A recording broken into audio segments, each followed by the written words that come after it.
नमस्कार। मुंबई बीएमसी चुनाव की तारीखों का ऐलान हो गया है और मुंबई बीएमसी चुनाव को लेकर 15 जनवरी को यहां पर वोटिंग होगी और 16 जनवरी को नतीजे सामने आ जाएंगे। लेकिन मुंबई बीएमसी चुनाव को लेकर नए आंकड़े भी चौंकाने वाले सामने आ रहे हैं। इस बार मुंबई बीएमसी चुनाव में किसकी सरकार बनेगी, क्योंकि यहां पर चुनावी तारीखों के ऐलान के बाद बीएमसी चुनाव को लेकर चुनावी हलचल काफी बढ़ चुकी है और जो आंकड़े चौंकाने वाले सामने आ रहे हैं, क्योंकि बीएमसी चुनाव के साथ 28 नगर निगम में भी यहां पर चुनाव होंगे। देश की सबसे बड़ी बीएमसी चुनाव में आखिर इस बार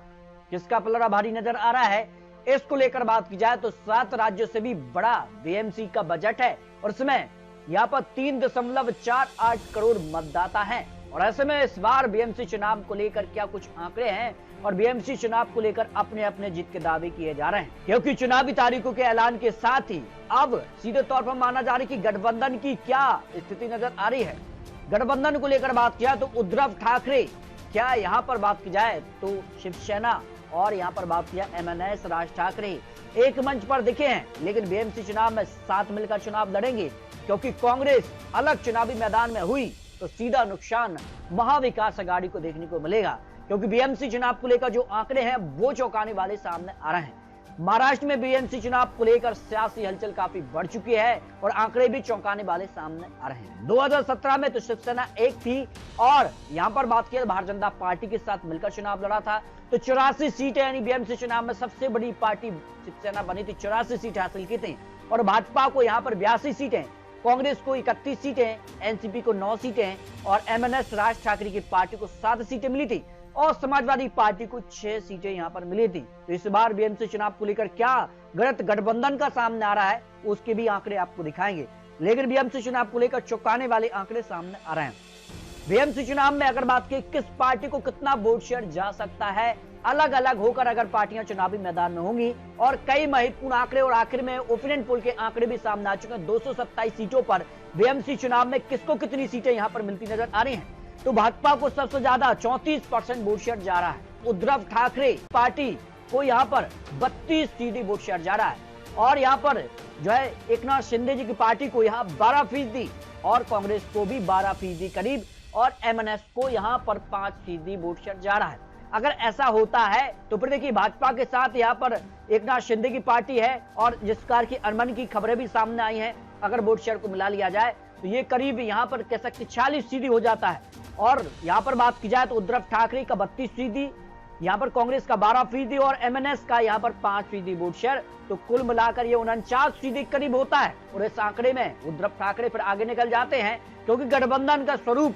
तय करेगा बीएमसी चुनाव में अगली सरकार किसकी बनने जा रही है। लेकिन बीएमसी चुनाव को लेकर कई महत्वपूर्ण आंकड़े सामने आ रहे हैं। बीएमसी चुनाव में किस पार्टी पर सबसे ज्यादा भरोसा इस समय जनता करती नजर आ रही है, तो उद्धव ठाकरे इस मामले में भी आगे नजर आ रहे हैं। 38% लोग मान रहे हैं कि यहाँ पर मुंबई बीएमसी चुनाव में विकास की अगर बात की जाए तो यहाँ पर उद्धव ठाकरे बेहतर विकास कर सकते हैं। देवेंद्र फडणवीस की पार्टी यहाँ पर 26% लोग मान रहे हैं, एकनाथ शिंदे की पार्टी को 12%, आशीष सोलार को लेकर बात किया 9% और श्रीमती वर्षा गायकवाड़ 7% का आंकड़ा है और राज ठाकरे की पार्टी को 5% लोग मान रहे हैं कि वो बेहतर विकास कर सकते हैं बीएमसी चुनाव को लेकर। तो सीधी टक्कर यहाँ पर उद्धव ठाकरे और भारतीय जनता पार्टी के बीच यहाँ पर बीएमसी में दिखाई दे रही है। और शिवसेना, ठाकरे और एमएनएस अगर एक साथ आते हैं तो किसे कितना फायदा हो सकता है। देखिए यहाँ पर बात करें उद्धव ठाकरे को फायदा होगा, ऐसे 39% लोग कह रहे हैं, क्योंकि मराठा वोट यहाँ पर निर्णायक है, सबसे ज्यादा मराठा वोट है और मराठा वोट एकजुट रहता है तो फायदा उद्धव ठाकरे को मिलेगा, ऐसा 39% लोग मान रहे हैं। और यहाँ पर बात की जाए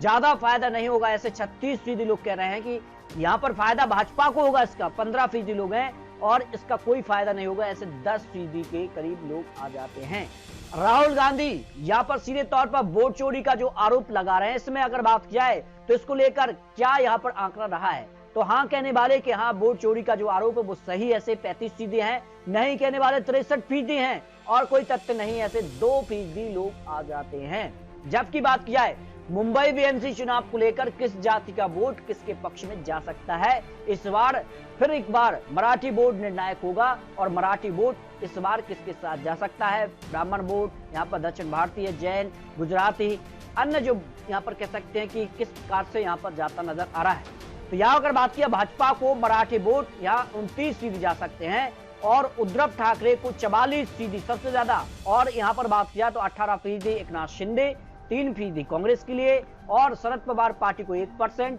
और एमएनएस को भी 5% वोट शेयर जा रहा है। ये आंकड़े आपको बता दें कि सिंगल पार्टी अगर चुनावी मैदान में होगी, लेकिन गठबंधन में अगर चुनाव लड़ जाते हैं तो फिर ये आंकड़े पूरी तरह से बदलते नजर आएंगे। ब्राह्मण वोट यहाँ 63% भाजपा के पक्ष में जा सकता है, उद्धव ठाकरे के पक्ष में 18%, एकनाथ शिंदे की पार्टी को 16%, कांग्रेस को यहाँ पर बात किया 3%, और यहाँ पर कह सकते हैं कि दक्षिण भारतीय मतदाता जो है वो 44% वोट शेयर भाजपा को जा सकता है, 24% उद्धव ठाकरे के लिए, और एकनाथ शिंदे की पार्टी को 11%, कांग्रेस को 18% वोट शेयर जा सकता है। जयनगर वोट शेयर की बात की जाए तो 73% यहाँ पर भाजपा को, 11% उद्धव ठाकरे के लिए, 14% एकनाथ शिंदे, 2% कांग्रेस के पक्ष में जा सकता है। गुजराती वोटर की बात की जाए तो यहाँ पर 89% वोट शेयर भाजपा को, 6% उद्धव ठाकरे के लिए, 3% एकनाथ शिंदे, 2% कांग्रेस के पक्ष में। और यहाँ पर बात किया कुल अन्य वोट शेयर भी यहाँ पर आ जाता है। तो इस तरह से बीएमसी चुनाव को लेकर कुछ महत्वपूर्ण और लेटेस्ट आंकड़े सामने आ रहे हैं।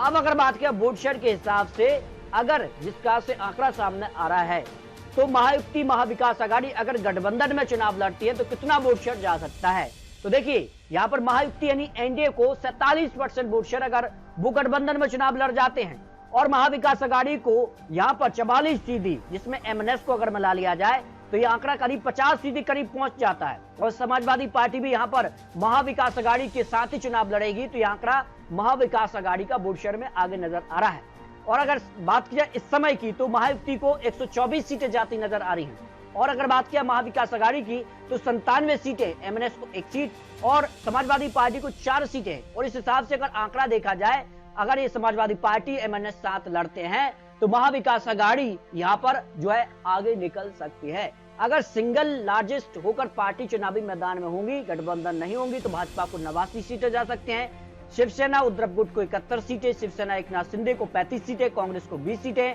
एमएनएस को 1 सीट, अजित पवार की पार्टी को 3 सीटें। यहाँ पर बात की जाए तो यहाँ पर एमआईएम को भी 1 सीट, समाजवादी पार्टी को 5 सीटें, शरद पवार की पार्टी को भी 1 सीट यहाँ पर जा सकते हैं। इस तरह से बात किया बीएमसी चुनाव को लेकर, इस बार मामला जो है बराबर यानी कड़ी टक्कर के तौर पर दिखाई दे रहा है, क्योंकि बीएमसी चुनाव में अगर बात किया तो 15 जनवरी को यहाँ पर वोटिंग होगी और 16 जनवरी को नतीजे सामने आ जाएंगे। तो बीएमसी चुनाव को लेकर कुछ महत्वपूर्ण और चुनावी विश्लेषण आपको दिखाया है। फिर भी आपको बता दें चुनावी आंकड़े, चुनावी अनुमान है, 15 जनवरी को यहाँ पर तय हो जाएगा और 16 जनवरी को नतीजे सामने आ जाएंगे। मुंबई बीएमसी चुनाव में क्या उद्धव ठाकरे यहाँ पर वापसी करने जा रहे हैं, या भाजपा की यानी एनडीए की फिर सरकार बनने जा रही है। लेकिन ये माना जा रहा है कि बीएमसी चुनाव में गठबंधन का स्वरूप क्या होगा, ये तय करेगा बीएमसी चुनाव में अगली सरकार किसकी बनने जा रही है। तो मिलते हैं और नए लेटेस्ट आंकड़ों के साथ, तब तक ले जय